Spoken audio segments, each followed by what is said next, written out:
Halo, halo, apa kabar Anda semua? Assalamualaikum warahmatullahi wabarakatuh. Apa kabar ya? Ini semoga selalu dalam keadaan sehat walafiat dan tetap semangat.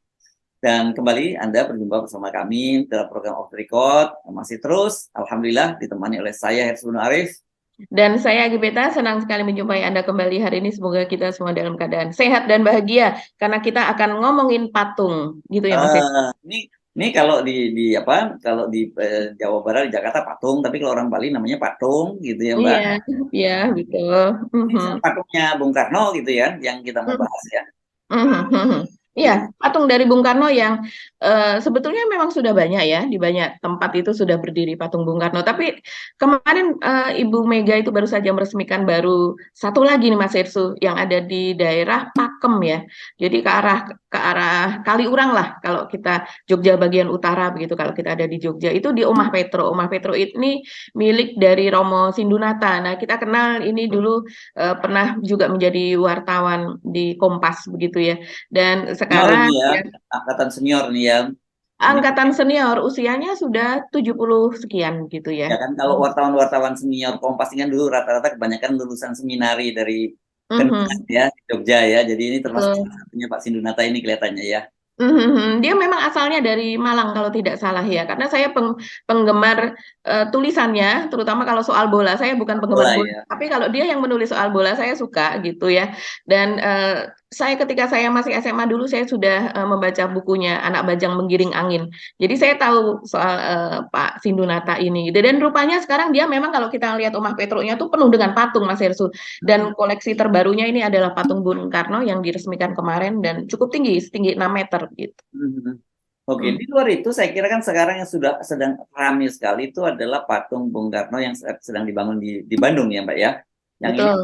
yang akan Mhm. jadi patung terbesar dan biayanya juga terbesar ini ya Mbak. Ada yang nyebut 10 triliun tapi ada yang menyebut sampai 20 triliun kan gitu angkanya ya. Iya.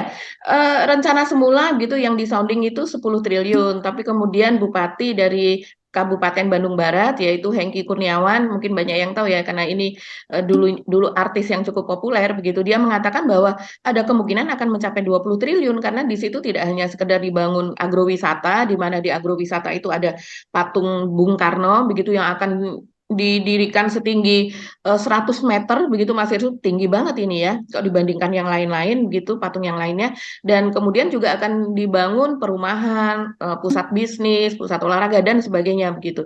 Jadi kemungkinan investasinya memang besar sekali bisa mencapai 20 triliun. Nah, patung itu sendiri di Bandung ini menuai kontroversi begitu. Awalnya patung Bung Karno ini kan akan dibangun dalam posisi begitu berdiri. Tapi karena dikhawatirkan dapat mengganggu penerbangan karena yang terlalu tinggi, maka dibuat dia dalam posisi duduk begitu. Duduk, berpikir, dan menghadap ke arah Bandung, kabarnya demikian. Ya dalam posisi duduk saja sudah 100 meter, apalagi kalau Meter berdiri. ya, padahal kita sebagai perbandingan Monas itu seingat saya 132 meter. Jadi Oh, jadi ini memang patungnya tinggi banget ini ya. Duduk loh ini luar kalau berdiri biasa. mungkin lebih dari tinggi dari Monas itu ya. Ya, Iya, ya. iya, betul sekali. Makanya kalau dikhawatirkan akan mengganggu penerbangan, apalagi kalau posisinya di atas bukit. Karena kalau Bandung Barat, saya pernah melewati sana, begitu Mas Hersu, kan suasananya perbukitan, banyak perkebunan, seperti itu. Ini politisi PDIP bukan ya gubernur bupatinya ini. Ini wakil bupati kan tadinya ya, Hengki. Ya, Hengki coba dicek dulu ya. Karena sekarang politisi ada yang berpindah begitu kan. Seperti misalnya Emil Dardak, begitu, dari PDIP ke Demokrat. Nah, Ya. dari lokasi itu sendiri Mas Irsu, lokasi pembangunan ini dulu kita tahu bahwa kebun teh wali ini kan milik dari PT PN 8 begitu ya. Dan kemudian di situ dia akan bekerja sama dengan Ciputra gitu, konsorsium dari Ciputra. Dan dulu kita tahunya ini rencananya adalah dibangun stasiun dari kereta cepat di situ. Jadi pas awal-awal kereta cepat akan dibuat, dulu kan kita tahu ada beberapa stasiun nih yang akan dibangun. Salah satunya yang awal di sini begitu di daerah eh, tempat James Riyadi membangun kota kota mandirinya, apa namanya, Maseru Mekarta ya, kalau tidak salah Kata. ya, Mekarta akan dibangun di situ begitu. Tapi karena memang itu posisinya agak berbelok begitu kan, sementara kereta cepat itu tidak bisa seperti itu begitu, tidak seperti membangun moda transportasi yang lain begitu, sehingga kemudian tidak jadi dibangun di situ, tapi ada stasiun di Karawang begitu ya. Dan kemudian untuk yang di Walini ini juga dipindahkan ke Padalarang begitu. Ya, Jadi memang awalnya dulu isunya ya, kalau para pengamat kita ikuti tulisan-tulisannya dan kemudian juga dari media ketika mengulik soal pembangunan kereta cepat, kita memang pada saat itu sudah mensinyalir bahwa pembangunan kereta cepat ini ada apa ya, ada misi begitulah dari para konglomerat ini gitu, dari para Taipan ini yang biasanya Taipan Property tentunya ya, di ya mana biasa Mbak, jalan tol aja begitu. Tiba-tiba ada iya jalan tol, apalagi kereta ini. Padalarang iya juga ada kota ya, di situ Kota Baru Parahyangan kan ada juga di situ. iya betul. Karena pada itu sudah lebih dulu dibangun ya dan sekarang sudah maju begitu. Tapi artinya dengan ada transportasi itu begitu, artinya kan kota itu akan cepat tumbuh begitu. Apalagi ini terhubung langsung ke Bandung, rencananya kan begitu dulu ya, ke Bandung dan kemudian ke Jakarta ya, sebagai ibu kota walaupun kemudian ibu kotanya dipindahkan.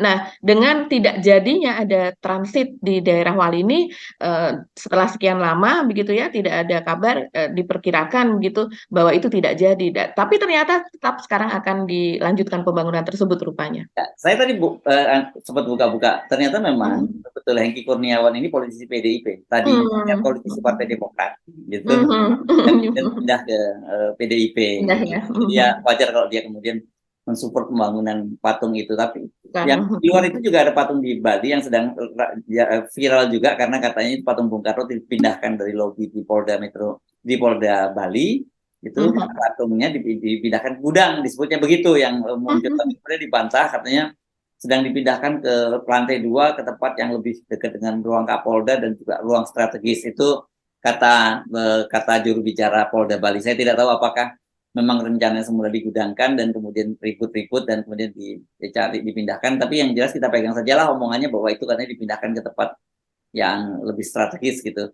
Tapi fenomena ini yang saya kira kita kita coba soroti, ini menarik juga ya. Ada fenomena apa ketika banjir patung dari Ibu Mega ini, dan kalau saya buka-buka lagi sampai sekarang ini disebutnya itu setidaknya ada 10 ya. Ini saya nyebut setidaknya, kemungkinan kemungkinan saja udah ada yang dibangun yang kita tidak tahu ya. Ada patung-patung yang patung Bung Karno itu yang saya kira yang paling ramai banyak dapat sorotan itu dulu ketika Pak Dudung Abdurrahman masih menjadi Gubernur Akademi Militer itu ya, membangun patung setengah dada dari Bung Karno, dan waktu-waktu yang meresmikan langsung Ibu Megawati juga gitu ya, bersama Ibu Megawati. Mhm. Tamu-tamu Mhm.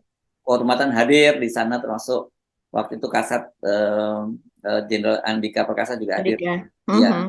Dan kemudian kita tahu Pak Dudung ini karirnya melejit, melejit gitu, kemudian menjadi Pangdam Jaya, kemudian terus lagi Pangkostrat, dan kemudian jadi Kasat, tapi kemudian ternyata terhenti ketika memperebutkan posisi sebagai Panglima TNI. Yang dipilih adalah Pak Yudo Margono dari Satuan Mhm. Angkatan Laut kan begitu ya. Mhm. Nah, Mhm. kemudian Pak Prabowo juga bangun patung Buddha yang sangat tinggi, Ya. malah paling keren ini naik Buddha. Ya. Bahkan juga Gubernur Lemhanas Agus Wijoyo itu juga bangun Mhm. patung juga, patung Pak sama Mhm. sedang duduk juga kalau itu yang di Ya. Lemhanas ya, juga baca Membaca buku kalau tidak salah ya. baca itu patungnya juga duduk. Jadi memang pada waktu itu sedang berlomba-lomba membangun patung patung Bung Karno gitu ya. Mhm. Jadi pertanyaan, ada apa ini? Apa ada kaitannya dengan kayak tahun-tahun politik begitu ya? Ini kalau Mhm. kalau nanti tahun-tahun politik, jangan-jangan karena sekarang yang lebih kuat itu Pak Jokowi, nanti Pak Jokowi lagi yang paling banyak gitu ya. Iya, memang kalau melihat dari pembangunan patung-patung tersebut ya, kita bisa katakan bahwa ini salah satu cara begitu ya untuk mencuri hati Ibu Mega begitu. Karena dari setiap pembangunan patung tersebut yang meresmikan adalah Ibu Mega begitu. Ya, memang sebagai putri dari Soekarno wajar-wajar saja kalau kemudian dia yang meresmikan kan Mas Hersu. Tapi ini kan berkaitan dengan politik begitu, yang di mana saat ini memang posisi PDIP pada waktu sebelum yang sekarang ya, ketika sekarang ini kan kita mempertanyakan ini soal koalisi-koalisi dan sebagaimana kekuatan dari PDIP. Tapi yang sebelumnya itu kita tahu bahwa Pak Jokowi dan PDIP sebagai satu kekuatan, dan kemudian banyak sekali yang sepertinya ingin apa namanya, cari muka begitu ya, kalau dikatakan oleh para pengamat kan menyebutnya demikian gitu.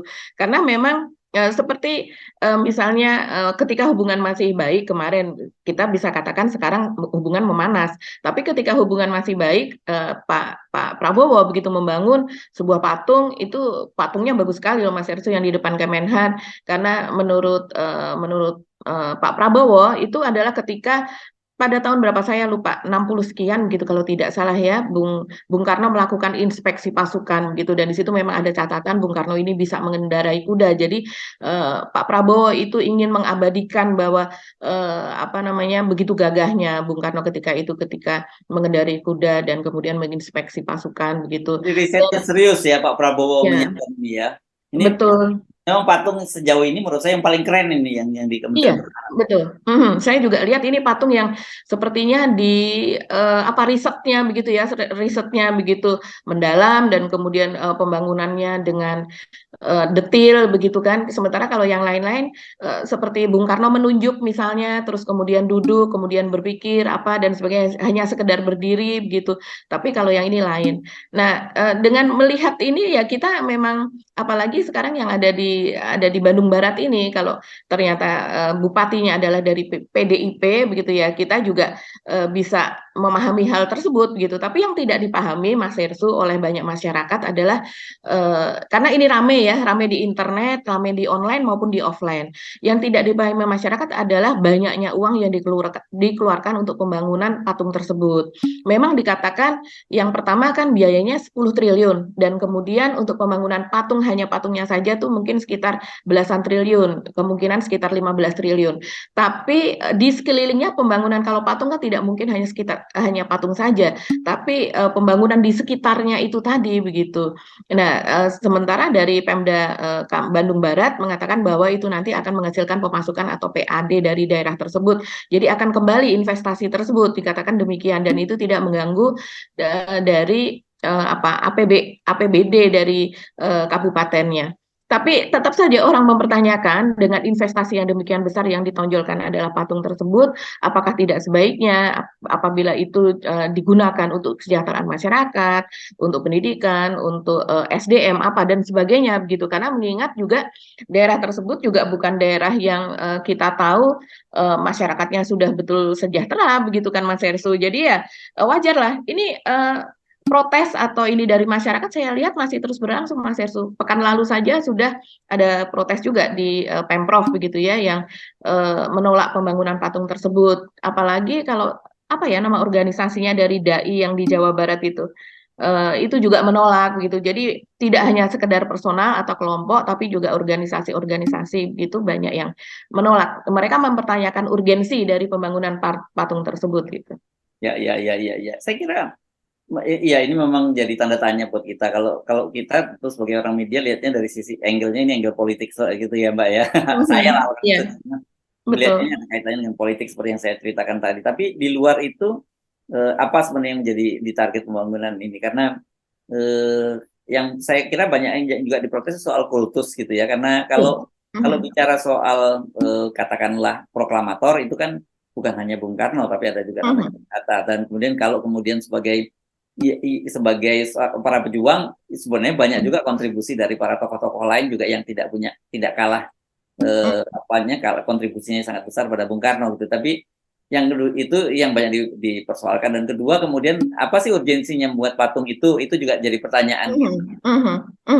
Dan itu memang yang dipercakapkan di media sosial Mas Ersu. Mereka mempertanyakan dan menyatakan bahwa kalau seandainya misalnya di Jawa Barat itu juga ada pahlawan Jawa Barat sendiri begitu ya, yang sangat terkenal begitu. Dan kemudian juga bahwa yang memerdekakan Indonesia atau menjadi founding fathers itu tidak hanya Bung Karno begitu. Terus kemudian mempertanyakan peran-peran yang lainnya dari pahlawan-pahlawan tersebut begitu. Kenapa mereka juga tidak dibuatkan patung, kalau seandainya patung itu sebagai salah satu bentuk penghargaan begitu.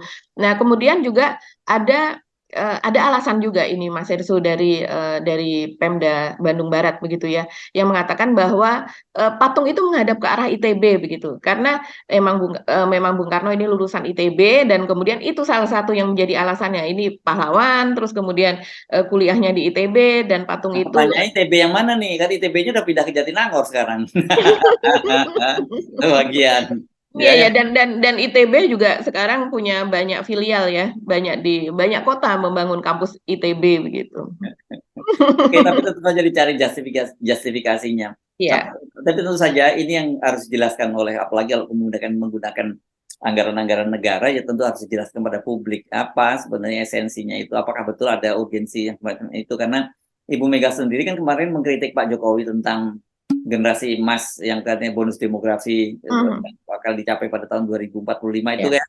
Sementara Mhm. katanya masih banyak stunting gitu. Apakah kemudian Mhm. tidak lebih baik misalnya kalau dananya itu digunakan untuk mengentaskan stunting di kawasan di kawasan ketika patung dibangun gitu. Saya kira Bung Karno pasti akan lebih mimpi itu, karena Bung Karno ini kan terkenal sebagai semangatnya kepada orang kaum Mhm. proletar yang dia sebut sebagai marhen itu kan gitu ya. Jadi Betul.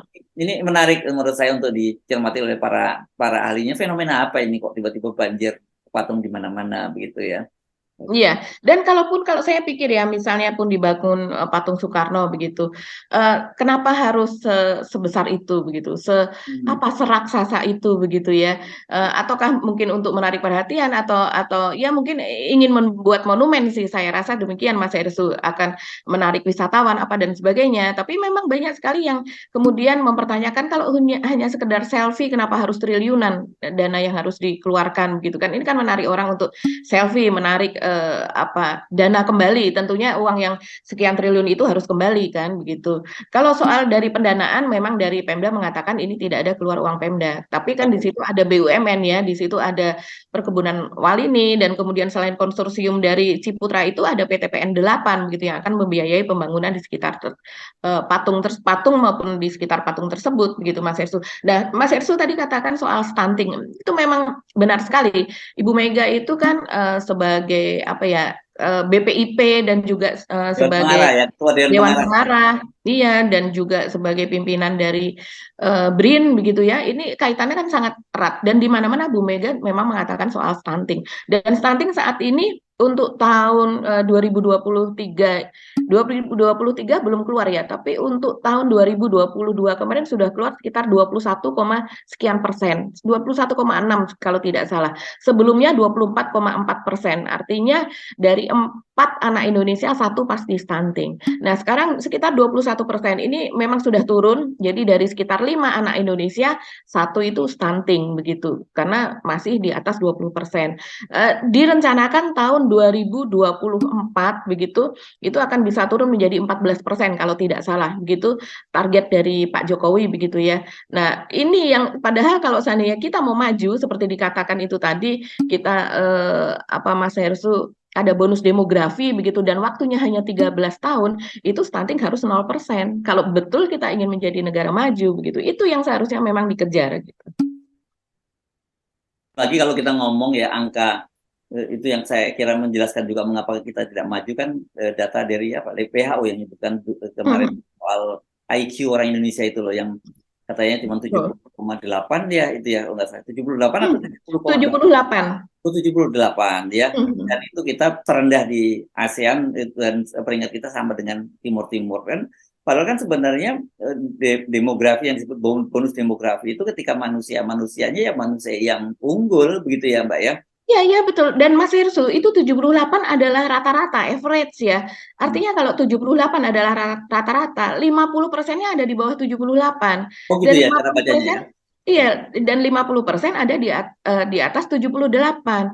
Padahal kalau seandainya kita, saya melihat sekolah anak saya misalnya sebagai contoh ya, ketika dia masih SMP, SMA itu kan memang di tes IQ begitu ya dari sekolahnya.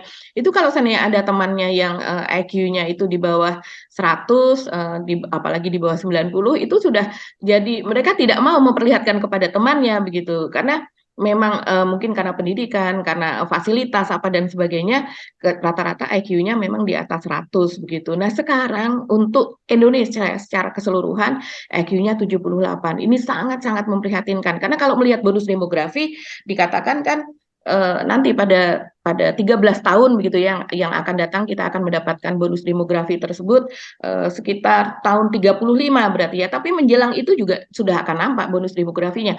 Artinya jumlah dari orang muda, anak-anak muda dalam usia produktif begitu. Usia produktif itu artinya ya berarti antara sekitar 20 sampai 40 tahun itu gelembungnya sangat-sangat besar gitu. Seperti mungkin dulu ada baby boomers itu kan yang sekarang usia 56 sampai 75 tahun ya baby boomers. Itu kelahiran sangat besar sekali dulu.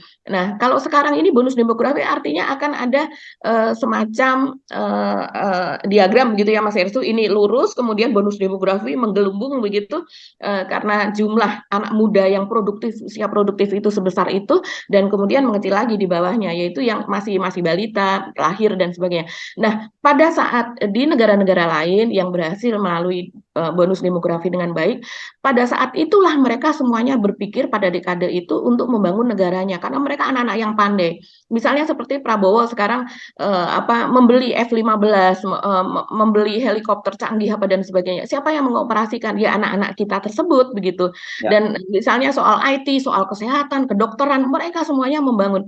Nah, nanti ketika mereka sudah lepas dari masa produktif tersebut 10 tahun, 20 tahun yang akan datang mereka akan menjadi tua. Tuanya akan tetap dengan gelembung yang sebesar ini, tapi mereka beranjak ke atas. Yang di bawahnya mengecil, apalagi sekarang ada paham child free ya, yang sudah di Indonesia pun sudah banyak begitu. Jadi anak-anak tidak mau memiliki, anak-anak kita tidak mau memiliki anak. Mereka ingin bebas seperti di Jepang sekarang kelahiran hampir 0% dan kelabakan pemerintah Jepang begitu. Nah, ini bisa terjadi di Indonesia di mana ketika mereka beranjak menjadi menua, artinya mereka menjadi beban negara. Ketika mereka menjadi beban negara, yang di bawahnya, yang usia produktif hanya sedikit, itu mereka akan terpontal-pontal, mungkin bisa dikatakan demikian, mereka akan kelabakan bagaimana menghidupi para orang tua ini yang sudah tidak produktif, yang hanya soal kesejahteraan, soal perumahan, soal asuransi, dan sebagainya, itu semuanya harusnya negara yang memberikan. Tapi kalau negaranya maju maka akan sanggup. Tapi kalau seandainya tidak, yaitu kita bisa terperosok menjadi middle income trap atau malahan ke bawah. Yes, oke. Saya kira itu kenapa kemudian kita coba memahami mengapa banyak yang juga protes ya Mbak ya. Oke. Iya. Di luar topik itu apa yang menarik? Tetap masih ngomongin soal ada kaitannya dengan Ibu Megawati ya, soal koalisi-koalisi sekarang ini Mbak yang ramai atau apa yang kita bahas lagi? Iya ya. Yang terakhir sebenarnya yang cukup ramai ya Mas Ersu, itu adalah rencana debat dari para capres. Ini menarik ini. IQ-nya harus Iya. lebih tinggi nih kalau debat-debat begini nih ya. Yang diselenggarakan oleh BEM UI ya. Iya betul, yang akan diselenggarakan oleh BEM UI. Jadi kemarin tuh sudah ditentukan waktunya. Kalau sebelumnya kan baru BEM UI ini menanyakan gitu ya, apakah mereka bersedia nggak nih? Mengajukan tantangan. Iya, mengeluarkan tantangan nyalinya begitu kuat atau tidak begitu kan, mereka cukup bernyali atau tidak untuk melakukan debat tersebut. Tapi sekarang sudah ditentukan bahwa debat akan dilakukan pada tanggal 14 September. Mau ikut atau tidak terserah begitu kan, tapi waktunya sudah ditentukan dan akan diselenggarakan di UI walaupun tempatnya gedungnya katanya masih dicari gitu ya. Nih sama rektornya nanti. Teman-teman BEM UI dan teman-teman semua BEM Fakultas di UI sudah 1 bulan merancang kajian. Judulnya What's Next After Jokowi. Jadi kita membahas dari semua aspek termasuk kebebasan berpendapat, reformasi hukum, reformasi kepolisian. Tidak peduli siapapun presidennya, ini persembahan mahasiswa UI untuk Indonesia pasca Jokowi. Itu yang pertama. Yang kedua, kita mengundang, sudah 2 hari yang lalu, saya sampaikan ke publik, kita mengundang tiap bakal calon presiden yang kini sudah ada dan mengumumkan dirinya, Pak Anies, Pak Ganjar, dengan Pak Prabowo. Silahkan datang ke UI jika berani berdebat dan beradu gagasan dengan Oh iya, mahasiswa. saya baca tuh. Nah, ya, tapi kalau undang-undang pemilunya membolehkan gitu seharusnya boleh ya. Yang penting tidak ada Harusnya. atribut Tapi kan di kita situ. tahu sekarang ini rektor-rektor kampus itu semua kan di bawah kendali rezim kan. Kita ingat sekali apa yang terjadi di UNS misalnya kan Ya. ada rektor yang terpilih yang tidak dikehendaki oleh pemerintah dan akhirnya dibatalkan dan kemudian majelis wali amanahnya yang membela justru malah dipecat, bahkan gelar profesornya dicabut gitu kan. Kita kontrol kampus itu masih luar biasa. Jadi menurut saya ada dua ini ujiannya ya, soal debat kandidat di mana di lingkungan UI ini, di kampus UI ini. Kita akan melihat bagaimana sikap dari rektorat petingginya, dan kedua juga bagaimana para kandidat itu apakah mereka memenuhi tantangan atau tidak. Kalau tidak salah yang sudah memberikan respon itu kan 2 orang kandidat ya Mbak yang sudah memberikan respon langsung ya. Pak Anies tidak menunggu lama, Anies Baswedan itu pada hari yang sama ketika itu beritanya muncul, dia langsung memposting di akun sekarang bukan Twitter. Masih Iya. Twitter namanya. Masih. Iya, menjawab dia langsung, yuk kapan gitu ya. Kapan gitu. Nah, sementara kalau Pak Ganjar lain lagi responnya. Sudah agak beberapa hari kemudian dia baru jawab ya Mbak Agi ya. Iya betul. Jadi sebelum Ganjar begitu dari Gerindra ya ada jawaban dari jubirnya Habibur Rahman gitu. Jubir tapi bukan Pak Jokowi, bukan Pak ini ya, bukan Pak Prabowo-nya ya. Bukan Pak Prabowo-nya langsung, karena alasannya Pak Prabowo sedang berada di Amerika begitu. Kita lihat kan, Pak Prabowo lagi dikawal Secret Service di Amerika karena karena ini adalah Amerika apa nih ya, Pak Prabowo saat ini sedang membeli begitu kan alutsista yang sangat-sangat yang nilainya triliunan, sehingga dia tentu saja menjadi tamu yang sangat penting lah di Amerika begitu ya. Ya, dan dengan keadaan tersebut maka dijawabnya oleh Habibur Rahman, yaitu dari petinggi dari Gerindra, dan dia menjawab bahwa Pak Prabowo siap begitu. Dan selain Pak Prabowo siap juga katanya mereka akan menyiapkan tim, karena tidak semua mereka sudah memprediksi bahwa kalau seandainya BEM UI ini akan menyelenggarakan debat, maka tentunya akan diikuti oleh mungkin institusi pendidikan lainnya, universitas lainnya. Diharapkan begitu ya, kampus keliling-keliling tuh ya. Iya, betul. Dan ini belum tentu Prabowo akan sesuai dengan jadwal dia begitu. Jadi makanya dibentuk tim. Kampus UI Depok ya, bukan kampus cabang Cikarang seperti dulu ya yang dulu. Iya.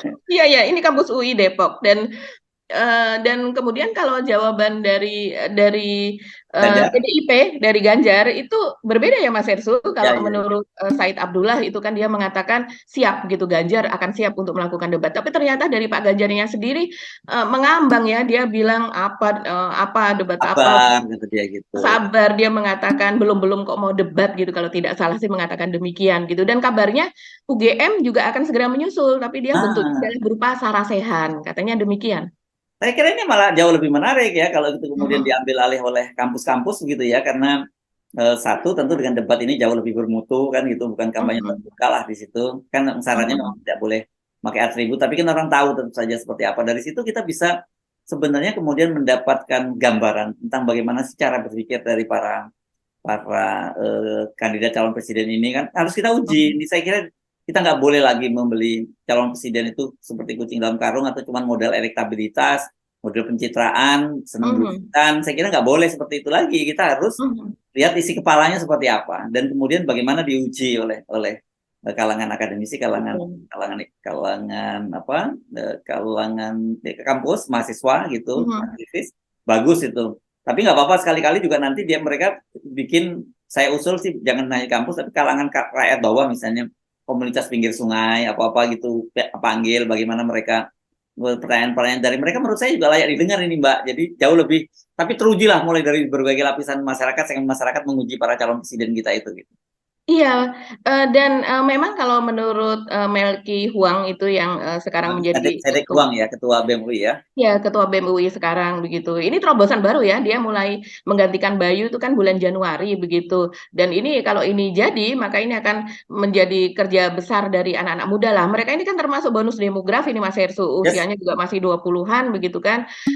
Katanya yang diundang tidak terbatas. Jadi yang boleh menonton nantinya direncanakan tidak hanya dari mahasiswa mahasiswa UI, tapi juga dari masyarakat luas, warga, dan juga dari anak muda. Jadi dari mahasiswa di tempat lain, mau dia kuliah, mau tidak kuliah, pokoknya anak muda juga ikut datang. Nah, dari sini kan sebetulnya anak muda itu seperti kita tahu bahwa nanti pemilih untuk 2014 ya, untuk Pilpres itu sekitar 60% ini kan dari Gen Z dan Gen Y, yaitu artinya kalau Gen Y itu dari umur 17 sampai 27 tahun dan Gen Z atau milenial itu mulai 28 sampai 40 tahunan.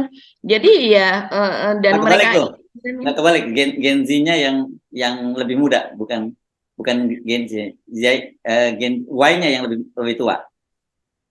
Oh iya ya, betul betul. Gen Z itu yang lebih muda ya, kebalik. Gen Y itu artinya yang milenial Ya, begitu. ya, Nah, ya. itu jumlahnya sekitar 60%. Nah, 60% ini kan sekarang memang Pak Prabowo misalnya, kita lihat Mas Ersu sudah setidaknya 3 kali dia membuat pertemuan dengan influencer yang dengan follower jutaan. Ini Pak Prabowo memang betul-betul mengetahui strategi. Nah, Kalau gitu. Ya, kalau ketimbang memanfaatkan para follower apa para influencer gitu yang jualan dan buzzer. yang sebagai juga buzzer, lebih baik saya kira mainnya di kampus ini jauh lebih konkret ini Mbak ya. Iya, iya, iya, betul. Karena mereka lebih terpercaya ya, karena mereka tidak terafiliasi kepada partai dan juga bukan orang bayaran begitu kan, sehingga masyarakat untuk mendengarkan apa yang dikatakan oleh kampus begitu atau oleh anak-anak kita yang sebagai mahasiswa ini orang mungkin lebih percaya karena tidak ada apa bentuk materi untuk sogokannya mereka sejauh Ya, ini begitu ya.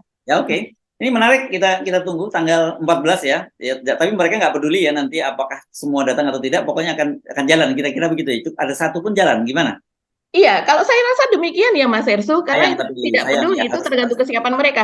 Tapi kalau di online, ini sudah ramai betul, dan terutama yang disorot adalah Pak Ganjar. Karena dari Hmm. ketiga itu, yang dua menyatakan siap, begitu sementara Pak Ganjar, walaupun dari PDIP-nya mengatakan siap, tapi dari Pak Ganjarnya jawabannya mengambang seperti itu, yang seolah menolak. Ini cukup ramai, dan apa namanya, akhirnya Pak Ganjar yang sudah misalnya keliling Indonesia bisa, datang ke provinsi lain bisa dan sebagainya, tapi masa cuma datang ke acara debat tidak bisa. Itu antara lain yang Ya, dan dipertanyakan. ini memang menarik ya Pak Ganjar, respon-responnya nih saya kira ini timnya penting nih, catatan buat dari kita ya. Satu, itu nggak bagus sih jawab seperti itu. Kedua, ketika Ya, ditanya soal soal koalisi, soal memasangkan dia dengan Anies, itu juga jawabannya berbeda ya kan Pak. Kalau Pak Anies menjawab langsung bahwa itu nanti sangat tergantung dari koalisi, partai koalisi ya. Jadi kata dia jangan langsung ngomongin pasangan dengan siapa, tapi koalisi dulu Pak. berkoalisi dulu. Karena kalau Pak Ganjar yang ditemui wartawan gitu, katanya di ada acara sunatan di Jawa Tengah, saya lupa nama tempatnya, dia menyatakan sabar, tilik, kata dia jangan soal ngomong koalisi dulu, soal dia kata dia lagi fokus untuk hadir dalam sunatan itu gitu. Ini kayak gini kurang pas nih jawabannya Pak Ganjar, mestinya lebih langsung kepada substansinya dong gitu ya. Karena dan orang akhirnya melihat bahwa Pak Ganjar itu tidak berkuasa atas dirinya sendiri begitu ya. Ah, Iya. oke. Jadi kalau nanti dia siap, tapi ternyata dia petunjuknya nggak siap, itu bisa jadi masalah gitu ya kira-kira Mbak ya. Iya, yang dilihat oleh masyarakat itu seperti itu. Oke. Betul. Oh, saya jadi paham. Kenapa kok saya pikir kok kenapa Pak Ganjar begitu jawabnya ya? Kan ini kurang bagus dari sisi pencitraan gitu ya. Iya, betul. Lain dengan Anies ya, walaupun dia diusung oleh koalisi, tapi koalisi semuanya mengatakan bahwa apa yang dilakukan Anies itu tergantung kepada Anies. Mereka mempercayai begitu dan Yes. backup di belakangnya ada tim 8. Makanya dia bisa langsung mengatakan, "Yuk, kapan?" begitu. Karena memang dia yakin bahwa itu fine-fine saja, pasti akan disetujui Oh begitu. iya, satu. Oke. Oke, bagi. Masih ada topik lain yang mesti kita bahas atau cukup dua topik Iya. tadi? Oke, itu saja cukup Mas Irsu Baik. ya. Terima kasih loh atas perhatian Anda semua ya. Kita masih ada satu hari lagi untuk ngobrol dengan Mbak Agi besok. Dan selamat menjalani aktivitas hari ini dan semoga Anda tetap bisa menjalani dengan baik dan dengan happy bersama dengan Amin. sahabat Anda, bersama keluarga dan sebagainya. Sekarang ini kelihatannya situasi makin manas, jadi kita perlu menurunkan ketegangan itu dengan menyikapinya semuanya dengan santai. Dengan kumpul-kumpul keluarga, kumpul-kumpul teman itu bisa membuat situasi lebih turun secara politik. Gitu ya Mbak Agi ya. Iya, betul. Oke, kita ketemu lagi besok. Saya Haris Arif. Dan saya Agi Beta, terima kasih atas perhatian Anda. Tetap salam 0%, jangan lupa. Wassalamualaikum warahmatullahi wabarakatuh.